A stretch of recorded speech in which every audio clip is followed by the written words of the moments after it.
कानपुर के एक कारीगर जो काफी समय से राम मंदिर में काम कर रहे थे, अपनी पत्नी के साथ अयोध्या के पास ही एक किराए के कमरे में रहते थे। वो रात को अपनी स्कूटी पे अपने कमरे की तरफ जा रहे थे। सर्दी का समय था, रात में अंधेरा बहुत था, लेकिन सड़क एकदम साफ थी।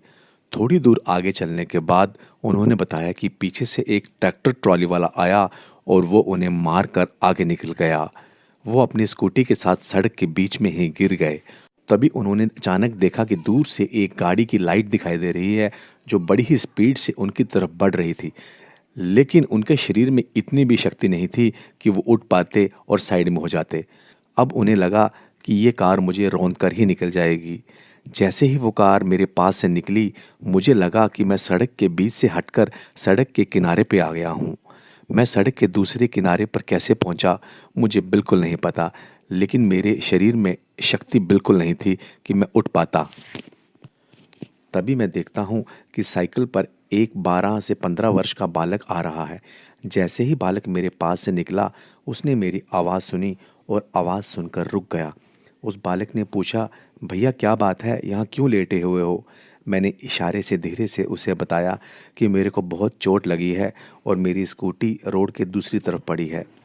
वह बालक गया, उसने मेरी स्कूटी को उठाया और मेरे पास लेकर आया। उसने अपने हाथ से मुझे उठाने की कोशिश की और मुझे कहा, भैया मेरे साइकिल पर बैठ जाओ। मैंने उस बालक को इशारे से समझाया कि मुझे बहुत दर्द है और मैं उठने में असमर्थ हूँ। उस बालक ने कहा, चिंता मत करो, सब ठीक हो जाएगा। उस बच्चे ने अपने कंधे का सहारा देकर मुझे उठाया और एक पेड़ के साथ बिठा दिया। मैं ये सोच रहा था कि इतनी रात को ये बालक कहाँ जा रहा है। उस बालक का रूप इतना अद्भुत था कि मैं सिर्फ उसे देखे ही जा रहा था। मेरे साथ ये कोई अलौकिक चमत्कार हो रहा था। जहाँ जहाँ उस बालक ने मेरे शरीर पे हाथ लगाया था, वहाँ से सारा दर्द गायब हो चुका था। मुझे कुछ समझ नहीं आ रहा था कि मेरे साथ क्या हो रहा है। उस बालक ने मुझसे पूछा कि आप कहाँ जा रहे थे? मैंने कहा, मैं अपने घर जा रहा था। फिर उसने पूछा कि क्या काम करते हो?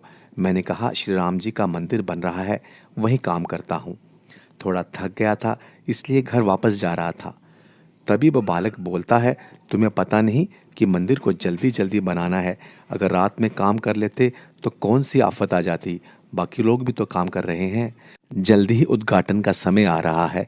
जितना समय मिले ज़्यादा से ज़्यादा काम करो और मंदिर को पूरा करो। तुम जल्दी ही ठीक हो जाओगे। ये कहकर वो बालक वहाँ से चला गया। 15-20 मिनट बीतने के बाद मैं उठा और मैं हैरान था कि मेरे ज़ख्मों से खून बहना बंद हो चुका था और मेरे शरीर से सारा दर्द गायब हो चुका था। मैंने स्कूटी को स्टार्ट किया और घर पहुंचा। मेरी हालत देखकर मेरी धर्मपत्नी बहुत परेशान हो गई, लेकिन मेरी आंखों से आंसू आ रहे थे। वो आंसू रुक ही नहीं रहे थे। वो बहुत परेशान हो गई थी। सुबह होते ही वो मुझे डॉक्टर के पास ले गई। डॉक्टर ने सारा चेकअप किया। डॉक्टर ने कहा कि तुम्हें चोट तो बहुत लगी है, लेकिन बड़ी हैरानी की बात है कि ट्रैक्टर ने इतनी ज़ोरदार टक्कर मारी, उसके बाद भी तुम बच गए। राम जी की कृपा ही थी कि तुम बच गए। लेकिन डॉक्टर पूछता है, तुम्हें इतनी चोट लगने के बाद दर्द क्यों नहीं हो रहा? तभी मैंने डॉक्टर को और अपनी धर्मपत्नी को बताया कि रात में एक बालक ने मेरी कैसे मदद की और उसका हाथ स्पर्श होते ही मेरे शरीर से सारा दर्द गायब हो गया था। डॉक्टर साहब भी बहुत हैरान थे। उन्होंने मुझे कहा कि तुम जिस प्रभु के मंदिर में कार्य कर रहे हो, ये सब उन्हीं की कृपा है। उन्होंने ही तुम्हें बचाया है। वो बालक कोई और नहीं, स्वयं राम लला थे जिन्होंने तुम्हें बचाया है। दोस्तों, ये एक सच्ची घटना थी।